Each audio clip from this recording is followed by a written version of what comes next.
recording video number 3. This time from my father's living room, still living on the road. Hi, I'm Tim, and spirituality is just a phase. Spirituality is just a phase. Until it's not. It's just a permission slip for something you need to go through.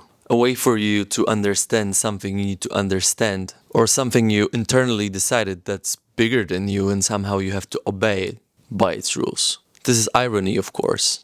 What I mean by this is that somehow you have internally decided that this thing, this ideology, this whatever, will convince you to change. So spirituality is just a way. I personally think it's a good way because it's just bigger than the material world. So once you experience it, there's really not much in 3D that's gonna be more convincing for you to do whatever it is that you need to do or go through. But honestly, it's just a way to discover yourself. This is just how it works. You find that thing that you want to put yourself into, and that becomes your process. Some will go through it and never come back to it, and for some, it will become a way of life. You can learn through anything, really. That's why life is really meaningless. Ta-da! You choose whatever it is that you learn from.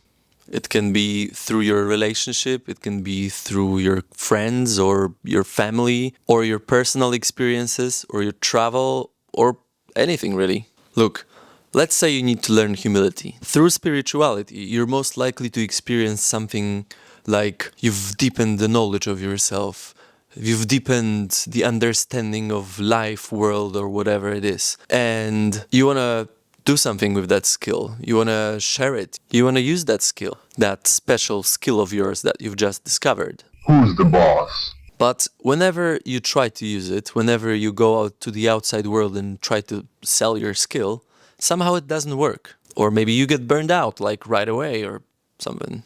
And it simply doesn't work because you're using it for the wrong reasons. But a different path completely can be a driver who's pushing it on the street and having close call experiences, nearly crashing to other cars or something. And you could say that's a completely non-spiritual path. Either way, there is a lesson on humility that's calling your attention. Or maybe that's a lesson about turning towards yourself instead of building that external persona of yours. Or looking for validation, or even creating that validation for yourself through outside world, through something external, instead of knowing that you're valuable just the way you are. No need to do anything. In the end, most likely, it's all of those lessons combined, and some more along the way. A note on the side, the driver's path is also spiritual, because our spirit's nature is to grow. So whatever makes you grow internally is going to be spiritual.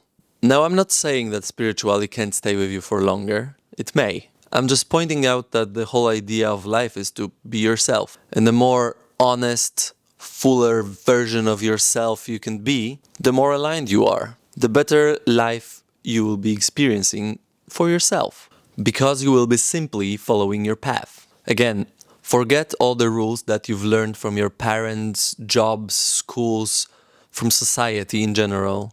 You play your role. You're the only player. If you feel like living on the street and never actually working, do that. Or maybe you feel like grinding all the time and never actually sleeping, or sleeping very little.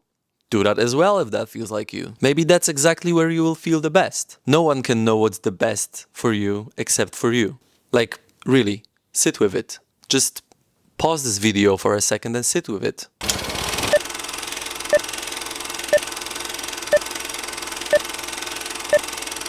The sponsor of today's video is...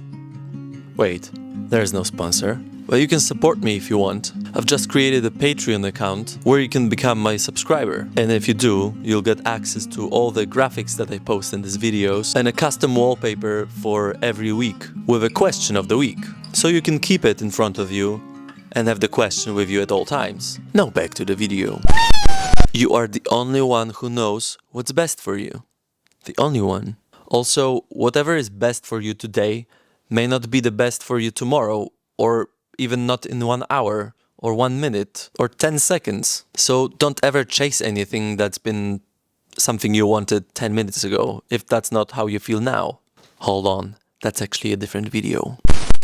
Now, I gave the example of a homeless person sleeping on the street for a good reason. Because in today's society, sleeping on the street, being homeless, is considered to be a total failure in life. That's because in today's society, success is measured by material possessions and generally external factors.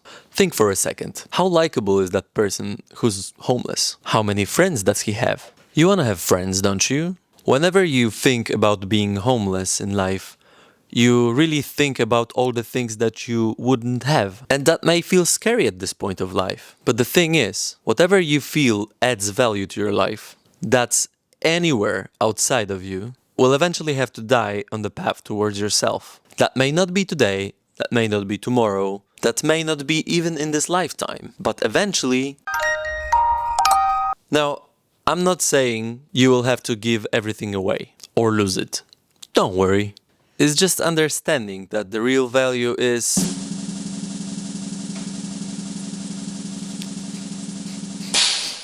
It's you.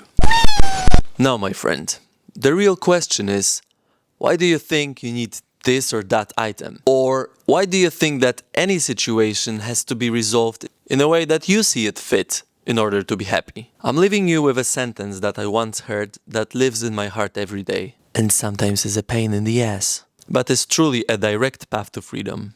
Would you rather be right or feel good? Put that on your wall. Set it as a wallpaper on your phone or your laptop. Take that sentence with you for the next week and see where it takes you. If you drop all the ideas about this has to be this or that way, you're a free man. Oh, and before you go, the sales guy wanted to tell you something. Apart from the Patreon account as a part of the fun, I wanted to start making posters. So every week there's gonna be a custom poster with the question of the week, with the concept that I'll be talking about, or somehow related. Now those are gonna be very physical posters that you can buy and put them on your wall. Should you want to do so, call the number at the bottom of the screen and you'll only pay $1,000 per minute. Isn't that a great offer? Hugs and kisses, my babies. Peace.